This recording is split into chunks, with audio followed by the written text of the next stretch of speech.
Capítulo 20. O significado da religião. Sempre há realizações internas presentes em todo o eu. Há compreensão do significado de toda a existência dentro de cada personalidade. O conhecimento da existência multidimensional não é apenas o histórico de sua atividade consciente presente, mas cada homem sabe, dentro dele, que sua vida consciente depende de uma dimensão maior de realidade. Esta dimensão maior não pode ser materializada em um sistema tridimensional. Contudo, o conhecimento desta dimensão maior flui externamente a partir do coração interno do ser e é projetado exteriormente, transformando tudo que toca.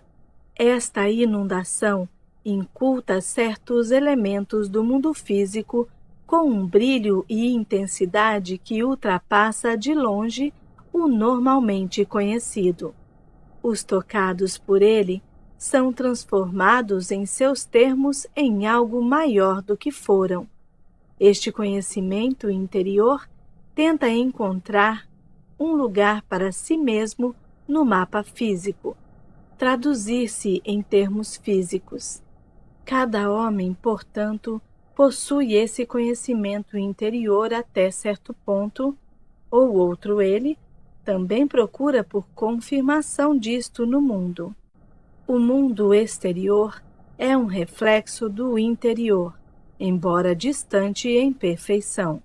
O conhecimento interno pode ser comparado a um livro sobre uma pátria que um viajante leva com ele em um país estranho. Cada homem nasce com o anseio de fazer estas verdades reais para si mesmo, embora ele veja uma grande diferença entre eles e o ambiente no qual vive. Um drama interno é carregado por cada indivíduo, um drama psíquico que é finalmente projetado externamente com grande força sobre o campo da história. O nascimento de grandes eventos religiosos emerge do drama religioso interior.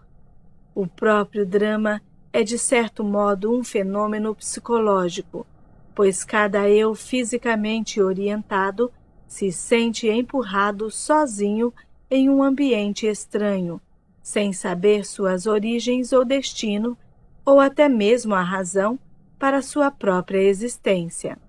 Este é o dilema do ego, particularmente em seus estados iniciais. Ele procura por respostas externamente, porque esta é sua natureza, manipular na realidade física.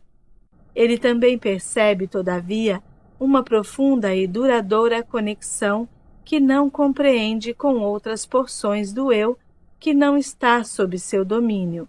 Ele também está ciente de que este eu interior possui conhecimento sobre o qual sua própria, do ego, existência é baseada.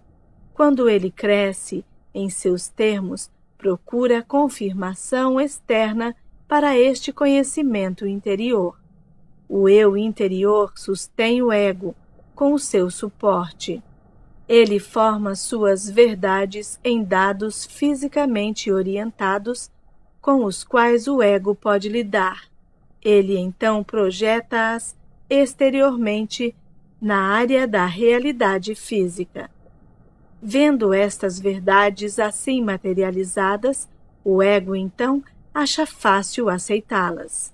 Assim, você frequentemente lida com os eventos com os quais os homens são tocados por grande iluminação.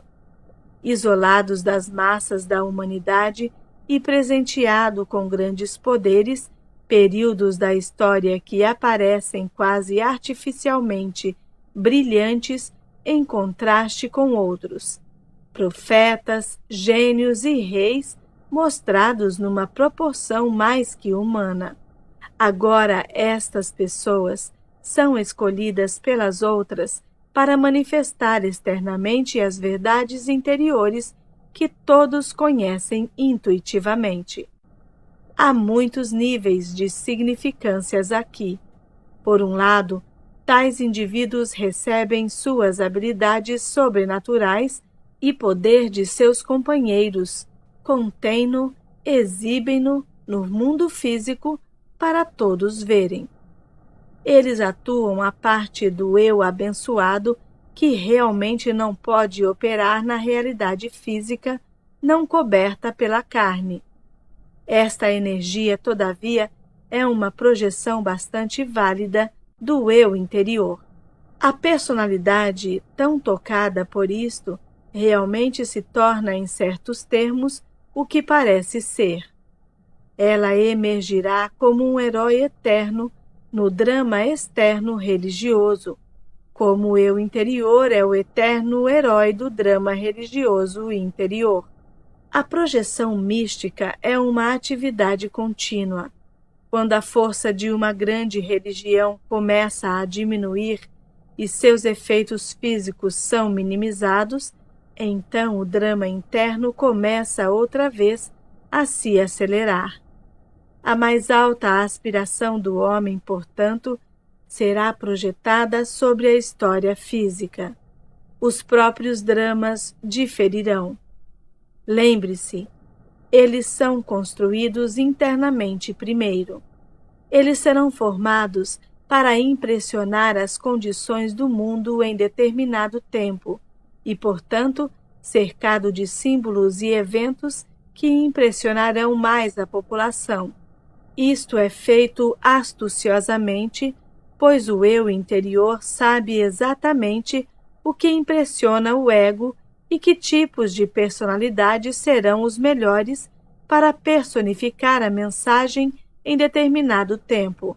Quando tal personalidade aparece na história, então ela é intuitivamente reconhecida, pois o modo já está assentado, arrumado, e em muitos casos as profecias anunciando tal chegada já foram dadas. Os indivíduos escolhidos não aparecem simplesmente entre vocês. Eles não são escolhidos aleatoriamente. São indivíduos que tomaram sobre si a responsabilidade por este papel. Após deles, nascimento, ficaram cientes da variação de níveis de seus destinos, e certas experiências instigantes podem a tempos levantar-se em sua memória do indivíduo completa. Eles servem bastante claramente como representações humanas do tudo que é. Agora, uma vez que cada indivíduo é uma parte do tudo que é, até certo ponto, cada um de vocês serve a este mesmo papel. Em tal drama religioso, porém, a personalidade principal é muito mais cônscia de seu conhecimento interior, mais cônscia de suas habilidades, muito mais capaz de usá-las e exultantemente familiar com sua relação com toda a vida. As ideias de bem e mal, deuses e demônios, salvação e danação, são simplesmente símbolos de valores profundamente religiosos. Valores cósmicos, se você preferir, que não podem ser traduzidos em termos físicos. Estas ideias se tornam o tema principal destes dramas religiosos dos quais tenho falado. Os atores podem retornar novamente de tempos em tempos em papéis diferentes. Em qualquer drama histórico religioso determinado, portanto, os autores podem já terem aparecido na cena histórica em seu passado, o profeta de hoje sendo o traidor do drama passado. Essas entidades psíquicas são reais, porém. É bastante verdade dizer que suas realidades consistem não apenas no âmago de suas próprias identidades, mas também são reforçadas por aqueles pensamentos projetados e sentimentos da audiência terrena por quem o drama é encenado. Identificações psíquicas ou psicológicas são de grande importância aqui, e realmente estão no coração de todos os tais dramas. Em um sentido, você pode dizer que o homem identifica-se com os deuses que ele mesmo criou. O homem não entende a qualidade magnífica de sua própria inventividade e poder criativo, portanto. Então, digamos que deuses e homens criaram um ao outro, e você chegará até mesmo mais próximo da verdade, mas apenas se você for muito cuidadoso em suas definições, pois como exatamente deuses e homens diferem? Os atributos dos deuses são aqueles inerentes ao próprio homem, ampliados, trazidos para o poder da atividade. Os homens acreditam que os deuses vivem eternamente. Os homens vivem eternamente, mas esquecendo-se disso, tendo-se esquecido, lembram-se apenas de presentear seus deuses com essas características. Obviamente, então esses dramas religiosos históricos, os aparentes contos de fadas recorrentes de deuses e homens, são realidades espirituais. Atrás dos autores nos dramas há entidades mais poderosas que estão bastante além da atuação do papel.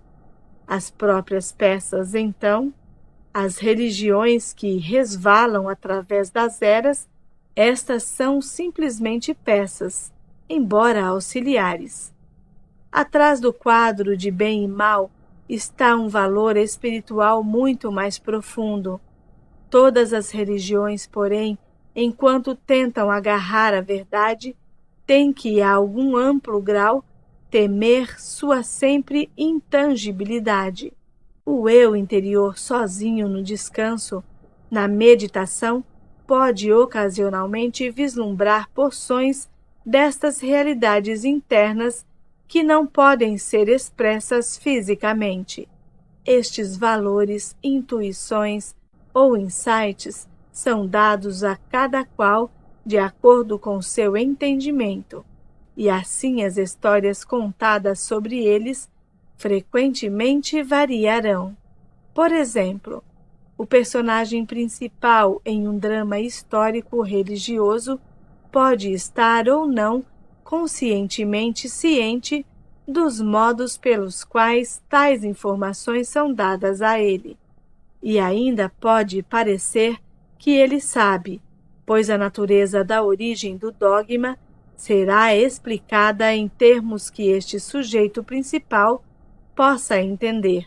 O Jesus histórico sabia quem ele era, mas também sabia que ele era uma das três personalidades compondo uma entidade. Numa grande extensão, ele compartilhou da memória dos outros dois. A terceira personalidade mencionadas muitas vezes por mim, em seus termos, ainda não apareceu, embora sua existência tenha sido profetizada como a segunda vinda.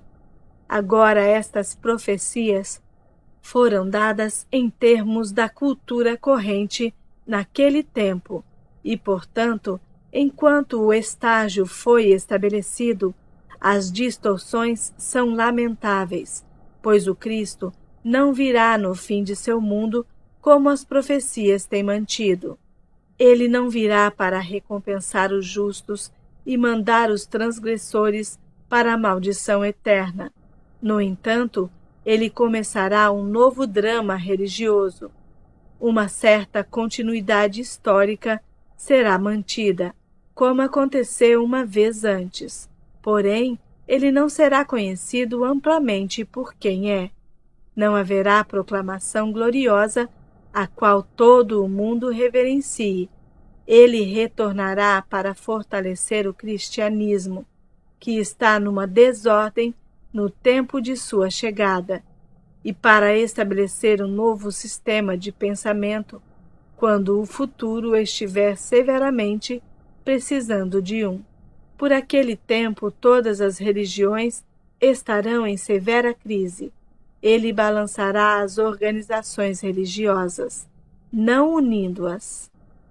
A mensagem dele será aquela da relação individual com o tudo que é. Ele estabelecerá claramente métodos pelos quais cada indivíduo possa atingir um estado de contato íntimo com sua própria entidade. A entidade, até certo ponto, sendo o mediador do homem com o tudo que é. Por 2075, tudo isso já terá sido realizado. O nascimento ocorrerá no tempo determinado. As outras mudanças ocorrerão geralmente no período de um século, mas os resultados se mostrarão muito antes daquele tempo. Por causa da natureza plástica do futuro em seus termos, a data não pode ser considerada final. Todas as probabilidades apontam para esta direção, porém, pois o impulso interno já está formando os eventos. Você pode fazer uma anotação aqui de que Nostradamus viu a dissolução da Igreja Católica de Roma como o final do mundo. Ele não poderia imaginar a civilização sem ela. Consequentemente, muitas de suas predições deveriam ser lidas com isso em mente. A terceira personalidade de Cristo realmente será conhecida como a Grande Psique, pois será ele quem ensinará à humanidade a usar estes sentidos internos que sozinhos fazem a verdadeira espiritualidade possível. Homicidas e vítimas mudarão, trocarão os papéis quando as memórias reencarnacionais se levantarem para a superfície da consciência. Através do desenvolvimento destas habilidades, a santidade de toda a vida será intimamente reconhecida e apreciada. Agora, vários nascerão antes daquele tempo, que de vários modos reacenderão as expectativas do homem. Um homem tal já nasceu na Índia, em uma pequena província próxima de Calcutá, mas seu mistério será visto como sendo comparativamente local para a sua, dele, vida. Outro nascerá na África, um homem negro, cujo trabalho principal será feito na Indonésia.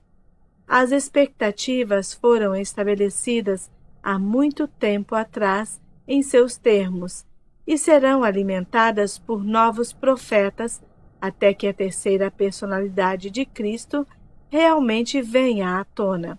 Ele conduzirá o homem através do simbolismo sobre a qual a religião tem repousado por tantos séculos.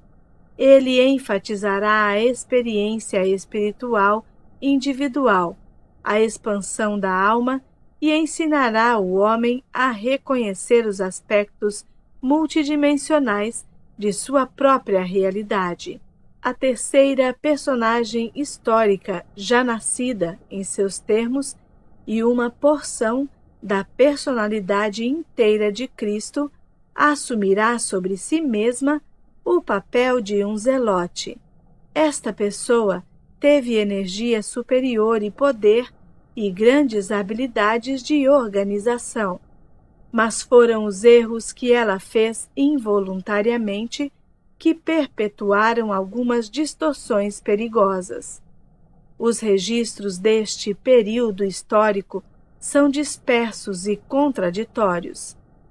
O homem agora, historicamente, era Paulo ou Saulo.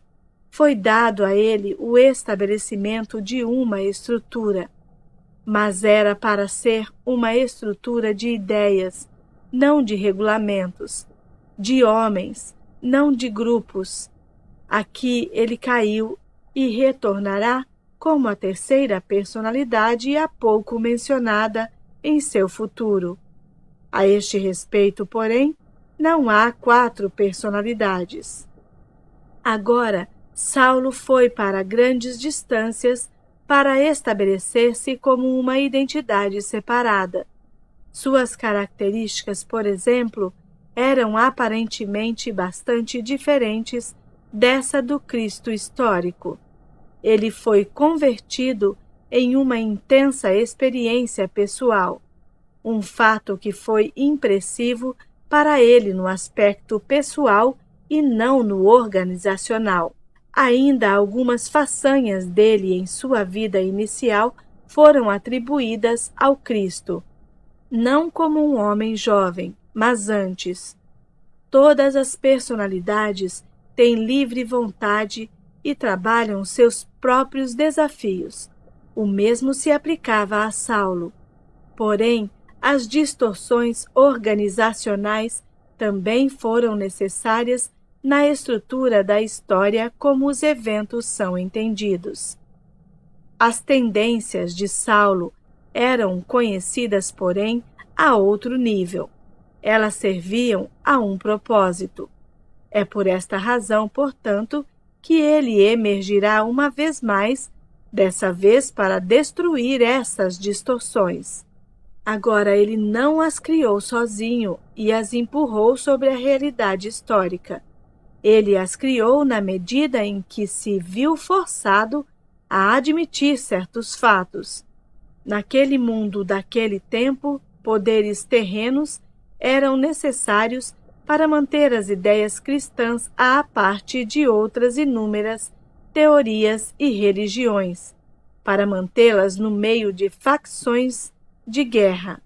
Era trabalho dele formar uma estrutura física, e mesmo então ele estava com medo de que a estrutura estrangularia as ideias, mas ele não viu outro modo. Quando a terceira personalidade reemergir historicamente, porém, ele não será chamado de velho Paulo, mas carregará consigo as características de todas as três personalidades. Paulo tentou negar saber quem ele era até sua experiência com a conversão. Alegoricamente, representou uma facção da guerra do eu que luta contra seu mesmo conhecimento e é orientado de um modo altamente físico. Parecia que ele ia de um extremo a outro, sendo contra o Cristo e então por ele. Mas a veemência interior sempre esteve presente, o fogo interno e o reconhecimento que ele tentou esconder por tanto tempo. A sua era a porção que lhe dava com as realidades física e a manipulação. E assim, estas qualidades eram fortes nele. Até certo ponto, elas o dominavam. Quando Cristo histórico morreu, entre aspas, Paulo estava para implementar as ideias espirituais em termos físicos para continuar. Fazendo assim, porém, ele cultivou as sementes de uma organização que sufocaria as ideias. Ele hesitou depois de Cristo, como João Batista que veio antes. Juntos, os três atravessaram algum período de tempo. Você vê, João e o Cristo histórico, cada um executou seus papéis e estavam satisfeitos por terem feito isso. Paulo sozinho foi deixado no final insatisfeito, e assim é sobre a personalidade dele que o Cristo futuro formará. A entidade da qual essas personalidades são parte, aquela entidade que você pode chamar de Cristo-entidade, estava atenta a estes assuntos.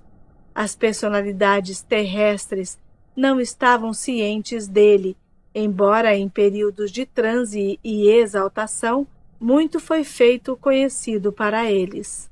Paulo também representou a natureza militante do homem, que teve que ser levado em consideração na linha do desenvolvimento do homem na época. Aquela qualidade militante no homem mudará completamente sua natureza e será dispensado como você conhece, quando a próxima personalidade do Cristo emerge.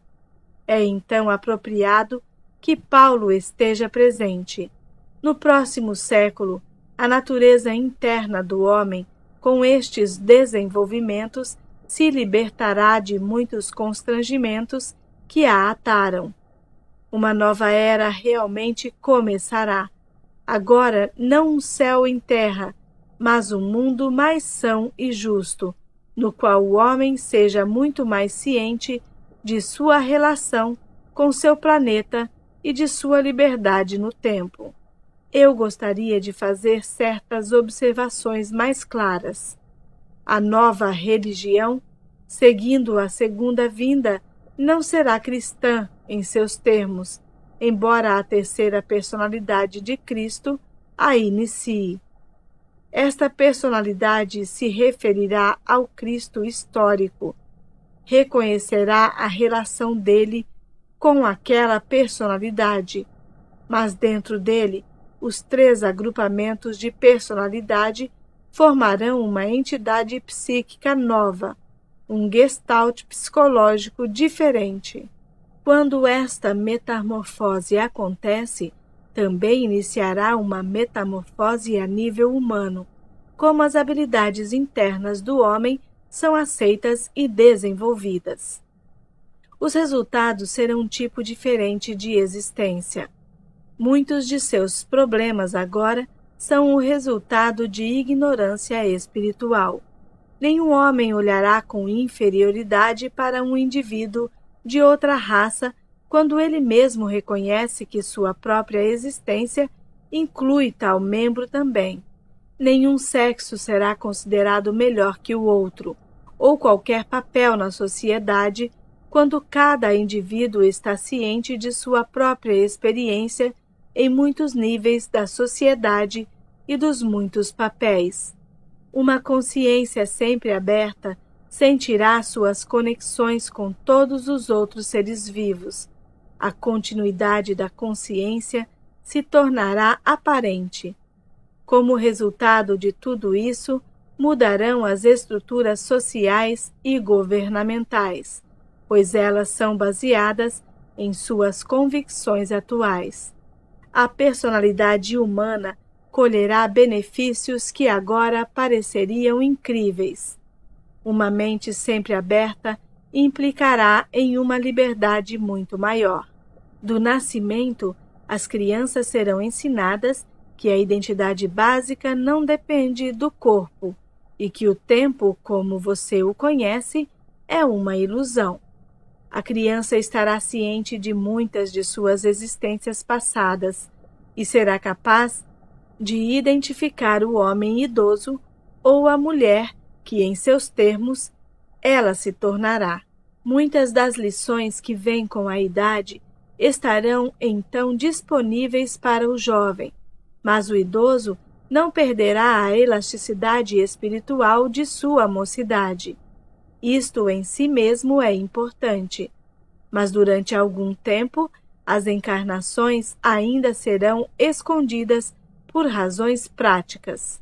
Quando estas mudanças ocorrerem, nossas áreas serão ativadas no cérebro para que ele cuide delas fisicamente.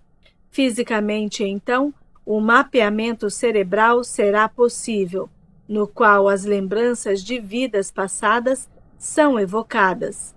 Todas estas alterações são mudanças espirituais nas quais o significado da religião escapará a saltos organizacionais, tornando-se uma parte viva da existência individual, e onde estruturas psíquicas, ao invés de físicas, formarão as fundações para a civilização. A experiência do homem será tão estendida que para você as espécies parecerão ter mudado em outras. Isto não significa que não haverá problemas. Significa que o homem terá recursos muito maiores a seu comando. Isto também pressupõe uma estrutura social muito mais rica e muito mais diversa. Homens e mulheres se encontrarão se relacionando com seus irmãos, não apenas como as pessoas que são, mas como as pessoas que foram. As relações familiares mostrarão, talvez, as maiores mudanças. Haverá espaço para as interações emocionais na família, que agora são impossíveis. A mente consciente será mais ciente do material inconsciente. Estou incluindo esta informação neste capítulo sobre religião porque é importante que você perceba que a ignorância espiritual está na base de muitos de seus problemas e que realmente suas únicas limitações são as espirituais. A metamorfose mencionada anteriormente sobre a parte da terceira personalidade terá tal força e poder que convocará de dentro do gênero humano estas mesmas qualidades de dentro dela mesma. As qualidades sempre estiveram presentes. Elas finalmente romperão através dos véus da percepção física, estendendo aquela percepção em novos modos. Agora, ao gênero humano falta tal foco. A terceira personalidade representará aquele foco. Não haverá incidentemente nenhuma crucificação naquele drama. Aquela personalidade realmente será multidimensional, ciente de todas as suas encarnações. Não será orientada em termos de um sexo, uma cor ou uma raça. Então, pela primeira vez, ela romperá através dos conceitos terrestres da personalidade, uma personalidade liberta. Ela terá a habilidade de mostrar estes efeitos diversos, como escolher. Haverá muitos que terão medo de aceitar a natureza da própria realidade, ou de ser mostrado às dimensões da verdadeira identidade. Por várias razões, como mencionado por Hubert, não quero dar mais nenhuma informação detalhada sobre o nome que será usado ou sobre a terra de nascimento. Muitos poderiam ser tentados a pular naquela imagem prematuramente. Os eventos não são predestinados. A estrutura para este aparecimento já foi estabelecida, porém, dentro de seu sistema de probabilidades. O aparecimento desta terceira personalidade afetará diretamente o drama histórico original do Cristo, como agora é conhecido. Há e deve haver interações entre eles. Os dramas religiosos exteriores são, é claro, representações imperfeitas das realidades espirituais que se desenrolam continuamente. As várias personagens, os deuses e profetas na história religiosa, estes absorvem as projeções interiores da massa jogadas por aqueles que habitam uma determinada medida de tempo. Tais dramas religiosos focam, se dirigem e esperançosamente clareiam aspectos da realidade interior que precisa ser fisicamente representada. Estes não aparecem apenas em seu próprio sistema. Muitos também são projetados em outros sistemas de realidade. Porém, a religião por si sempre é a fachada externa da realidade interna. A existência espiritual primária sozinha dá significado à física. Nos termos mais reais, a religião deveria incluir todas as perseguições do homem na procura dele pela natureza do significado e da verdade. A espiritualidade não pode ser algo isolado, uma atividade especializada ou característica. Dramas religiosos exteriores são importantes e valiosos apenas à extensão em que não refletem fielmente a natureza da existência espiritual interna privada. Há a extensão em que um homem sente que sua religião expressa tal experiência interior, ele sentirá que ela é válida. A maioria das religiões por si, porém, estabelece certos grupos permissíveis de experiências enquanto nega outros. Eles se limitam aplicando os princípios da santidade de vida apenas às suas próprias espécies e frequentemente para grupos altamente limitados dentro dela. Em nenhum momento qualquer igreja determinada é capaz de expressar a experiência interior de todos os indivíduos. Em nenhum momento qualquer igreja se pegará na posição na qual pode efetivamente reduzir a experiência interior de seus membros. Ela apenas parecerá fazer isso. As experiências proibidas simplesmente serão expressas inconscientemente, reunidas fortemente e com vitalidade, e se elevarão para formar uma projeção contada, que irão então formar outra, novos dramas religiosos exteriores.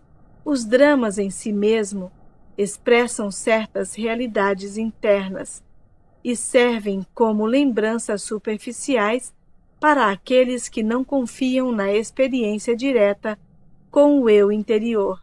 Eles assumirão os símbolos com a realidade.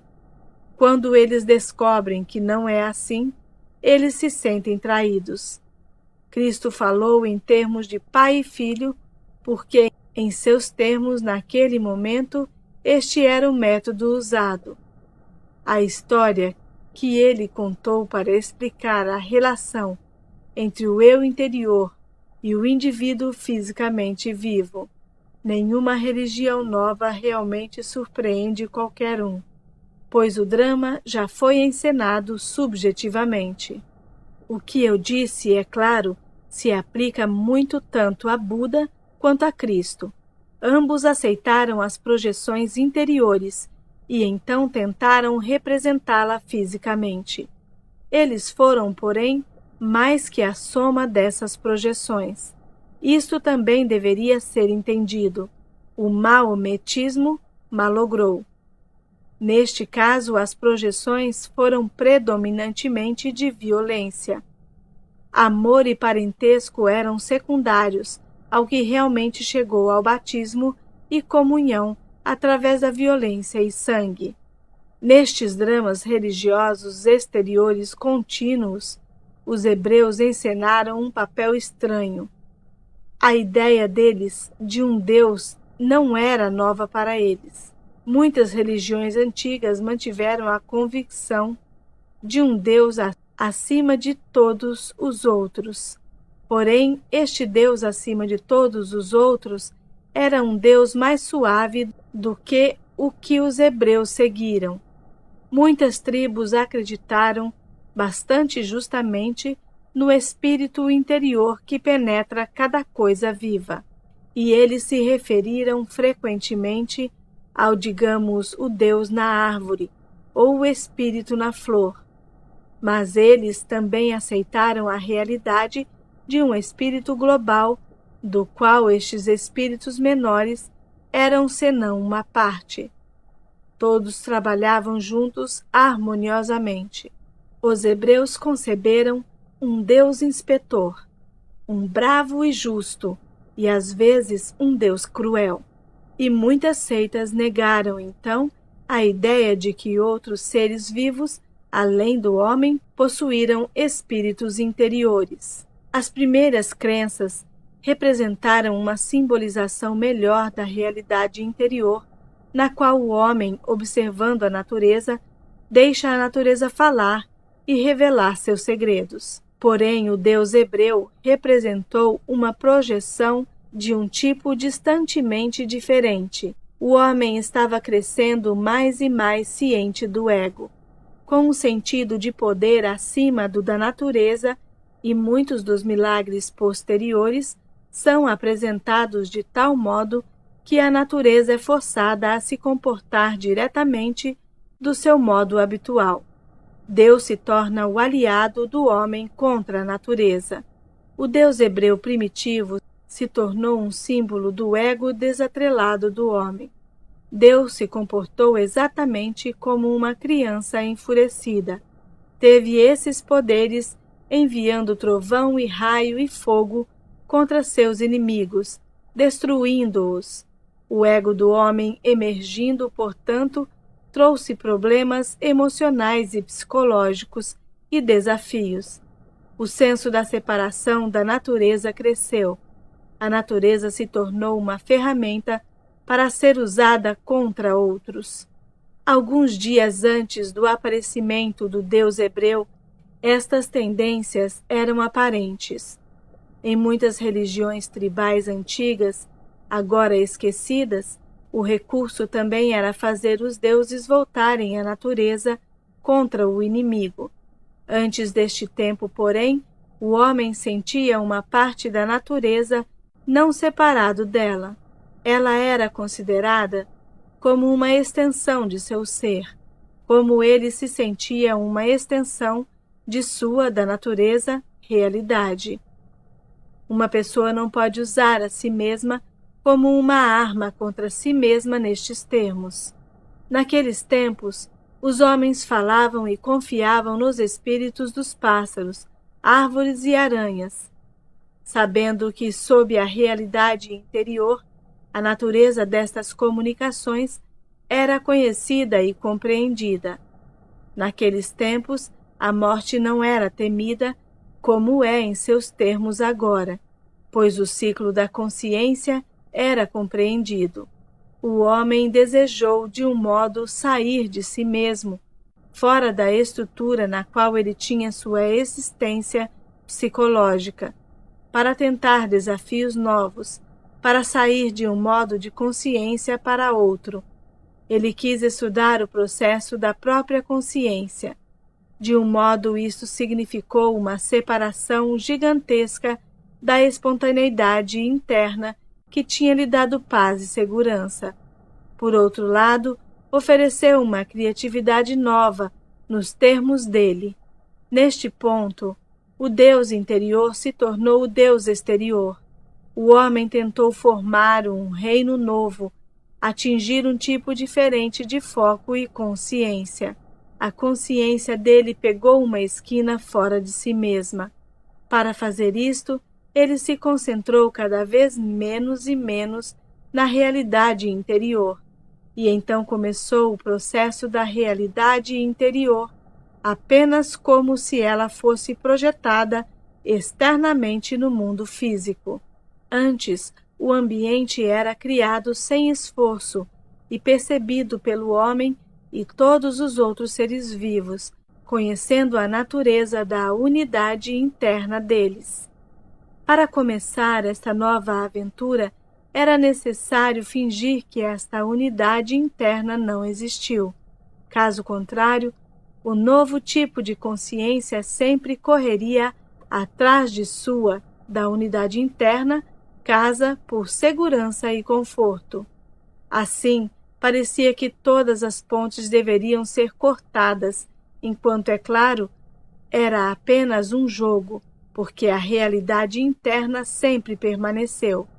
O novo tipo de consciência simplesmente teve que olhar para longe disto, para inicialmente manter simplesmente um foco independente. Estou falando aqui em termos mais ou menos históricos para você. Você tem que perceber que o processo não tem nada a ver com o tempo como você conhece, porém.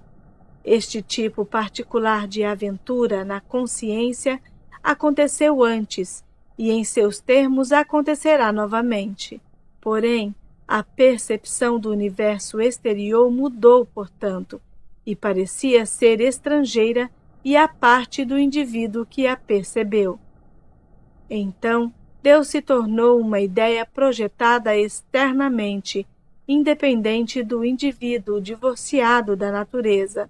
Ele se tornou a reflexão do ego desenvolvido do homem, com todo o seu brilho, selvageria, poder e intenção de domínio. A aventura foi altamente criativa apesar das desvantagens óbvias, e representou uma evolução de consciência que enriqueceu a experiência subjetiva do homem e realmente acrescentou às dimensões de realidade a si mesma. Para ser organizada efetivamente, porém, a experiência interna e externa teve que aparecer como separada, eventos desconectados. Historicamente, as características de Deus mudaram como o ego do homem mudou. Porém, essas características do ego foram apoiadas por mudanças internas fortes. A propulsão original das características internamente externas na formação do ego poderia ser comparada com o nascimento de estrelas inumeráveis, um evento de consequências imensuráveis que se originaram a um nível subjetivo e dentro de realidade interna. Então, o ego nascido de dentro sempre tem que ostentar sua independência enquanto mantém a certeza resmungona de sua origem interna. O ego temeu por sua posição, amedrontou-se pelo fato de que isto pudesse dissolvê-lo no eu interior do qual ele veio, ainda que em seu aparecimento tenha proporcionado ao eu interior um novo tipo de avaliação, uma visão diferente não apenas de si mesmo. Mas através disto, o eu interior era capaz de vislumbrar possibilidades de desenvolvimento do qual previamente não tinha estado ciente. Em seus termos, pelo tempo de Cristo, o ego estava seguro bastante de sua posição, de forma que o quadro projetado de Deus poderia começar a mudar. O eu interior é um estado de crescimento constante. A porção interna de cada homem, então, projetou este conhecimento externamente. A necessidade psicológica e espiritual das espécies exigiu alterações interiores e exteriores de grande importância. Qualidades de compaixão e compreensão que foram enterradas agora poderiam vir à tona. Elas surgiram não apenas reservadamente, mas em massa, somando um ímpeto novo e dando uma direção natural nova, começando a chamar todas as porções do eu, como ele se conhecia, juntas. Assim, o conceito de Deus começou a mudar, quando o ego reconheceu sua confiança na realidade interna, mas o drama teve que ser trabalhado dentro da estrutura corrente. O maometismo foi basicamente tão violento precisamente porque o cristianismo foi basicamente tão suave. Não que aquele cristianismo não tenha se misturado com a violência, ou que o maometismo fosse destituído de amor, mas como a psique passou por seus desenvolvimentos e lutou consigo mesma, negando alguns sentimentos e características e dando ênfase a outros. Assim, os dramas religiosos exteriores e históricos representaram e seguiram estas aspirações internas, lutas e procuras. Todo este material agora dado deve ser considerado junto com o fato de que sob estes desenvolvimentos há os aspectos externos e características criativas de uma força que é inegável e íntima. Em outras palavras, o tudo que é representa a realidade da qual todos brotamos. O tudo que é, por sua natureza, transcende todas as dimensões de atividade, consciência ou realidade, enquanto é uma parte de cada. Atrás de todas as faces há uma face. Contudo, isto não significa que a face de cada homem não é dele mesmo. O drama religioso adicional do qual falei, em seus termos ainda a vir, representa outra fase em ambos os dramas, no interno e no externo, nos quais o ego emergente se torna ciente do muito de sua herança. Enquanto mantém seu próprio estado, ele será capaz de muito maior comércio com outras porções do eu, e também de oferecer ao eu interior as oportunidades de consciência que o eu interior que por si mesmo não pôde obter. Portanto, as jornadas dos deuses representam as jornadas da própria consciência do homem, projetadas externamente. Porém, o tudo que é está dentro de cada tal aventura. Sua consciência e sua realidade estão dentro de cada homem e dentro dos deuses que ele, o homem, criou. Os deuses atingem, é claro, uma realidade psíquica. Não estou dizendo, portanto, que eles não são reais, mas estou até certo ponto definindo a natureza da realidade deles. E até certo ponto, verdade dizer, seja cuidadoso com os deuses que você escolher, pois vocês reforçarão um ao outro. Tal aliança estabelece certos campos de atração. Um homem que se prende a um dos deuses necessariamente está se prendendo grandemente às suas próprias projeções. Alguns, em seus termos, são criativos e alguns destrutivos. Entretanto, os últimos raramente são reconhecidos como tais. O conceito aberto do tudo que é, porém, lhe liberta em grande parte de suas próprias projeções e permite um contato mais válido com o espírito que está atrás da realidade que você conhece. Neste capítulo, eu gostaria também de mencionar vários outros pontos pertinentes. Alguns contos antigos que vieram através dos séculos falam sobre vários deuses e demônios que guardam os portões, por assim dizer, de outros níveis de realidade e estágios de consciência. Níveis astrais são dispostos nitidamente, numerados e categorizados. Há testes para passar antes da entrada. Há rituais a serem encenados. Agora, tudo isto é altamente torcido. Qualquer tentativa para tão rigorosa e precisa expressão da realidade interior está fadada a ser abortada, altamente enganosa e, em seus termos, às vezes perigosa, pois você cria sua própria realidade e a vive de acordo com suas crenças interiores. Então, seja cuidadoso também a respeito dessas convicções que você aceita. Deixe-me usar este momento para novamente declarar que não há nenhum diabo ou demônios, exceto quando você os cria em sua crença. Como mencionado anteriormente, os efeitos bons e maus são basicamente ilusões. Em seus termos, todos os atos, a despeito da aparente natureza deles, são uma parte de um bem maior. Não estou dizendo que um bom final justifica o que você consideraria como uma ação má. Enquanto você ainda aceitar os efeitos de bem e mal, então é melhor você escolher o bem. Estou dizendo isto tão simples quanto possível. Há complicações profundas sob minhas palavras, porém.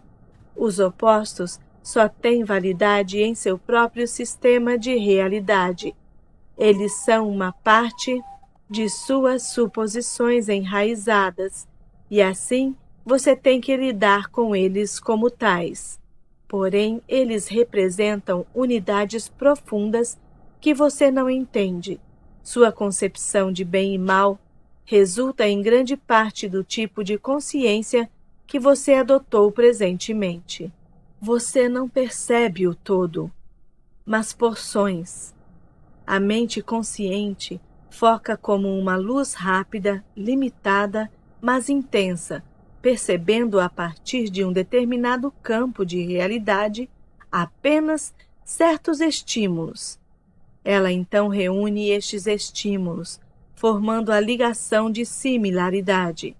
Qualquer coisa que ela não aceita como uma porção de realidade, ela não percebe. O efeito dos opostos resulta, então, de uma falta de percepção, já que você tem que operar no mundo como o percebe. Então os opostos aparecerão como condições da existência. Estes elementos estiveram isolados por certa razão, porém. Você está sendo ensinado e está se ensinando a controlar a energia para se tornar co-criador consciente com o tudo que é.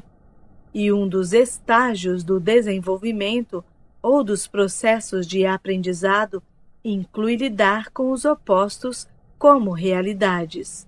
Em seus termos, as ideias de bem e mal o ajudam a reconhecer a santidade da existência, a responsabilidade da consciência. As ideias de opostos também são necessariamente guias para o ego em desenvolvimento. O eu interior sabe bastante bem da unidade que existe. Em qualquer determinado período histórico, um drama religioso pode emergir finalmente como a representação exterior, mas também haverá muitos dramas secundários, projeções, que não se desenrolam completamente. Estes representam, é claro, eventos prováveis. Qualquer deles poderia substituir o drama exterior atual. No tempo de Cristo, havia muitos desempenhos assim, como muitas personalidades sentiriam a força da realidade interna e reagiram a ela. Em outras palavras, havia Cristos prováveis vivendo, em seus termos, naquele tempo. Por várias razões que não mencionarei aqui, estas projeções não refletiram eventos internos fielmente o bastante. Porém, havia um número de homens na mesma área geral, fisicamente, que respondeu ao clima psíquico interior, sentiu sobre si mesmos a atração e responsabilidade do herói religioso. Alguns destes homens também foram atingidos, também pegos no tormento e fervor do período para se elevarem suficientemente sobre isto. As culturas os usaram. Eles não puderam usar as várias culturas como lançadoras a partir do chão para as ideias novas. Ao contrário, eles ficaram perdidos na história dos tempos. Alguns continuaram seguindo o mesmo padrão assumido pelo Cristo, executaram feitos psíquicos e curas, tiveram grupos de seguidores e ainda não foram capazes de manter aquele foco poderoso da atenção psíquica que era tão necessária. O Deus de retidão, assim chamado, era uma pessoa tal, mas natureza super zelosa o manteve seguro. A rigidez dele preveniu a espontaneidade necessária para qualquer verdadeira grande liberação religiosa. Ele caiu, ao contrário, na armadilha do provincianismo. Se ele tivesse executado o papel possível, ele poderia ter sido de benefício para Paulo. Ele era uma personalidade provável da porção de Paulo, da entidade do Cristo, com o sentido de que Deus era uma porção da entidade provável que Paulo tinha como própria porção para representar o Cristo interno. Estes homens, naturalmente, entendiam suas partes neste drama e também suas posições no tudo que é. Eles eram todos altamente clarividentes e telepáticos, dados a visões e a escutar vozes. Em seus sonhos, eles estavam em contato. Conscientemente, Paulo se lembrou de muitos destes sonhos, até que se sentiu procurado pelo Cristo. Por causa de uma série de sonhos recorrentes, Paulo perseguiu os cristãos. Ele sentia que Cristo era um tipo de diabo que o procurava nos sonhos dele, de Paulo. Em um nível inconsciente, porém, ele sabia o significado dos sonhos, e sua conversão, é claro, foi apenas um evento físico seguindo uma experiência interior. João Batista, Cristo e Paulo estavam todos conectados no estado de sonho, e João estava bem ciente da existência de Cristo antes de Cristo nascer. Paulo precisava da força egotista mais forte por causa de seus deveres particulares. Ele estava muito menos ciente conscientemente de seu papel por esta razão. O conhecimento interior, é claro, explodiu na experiência da conversão física.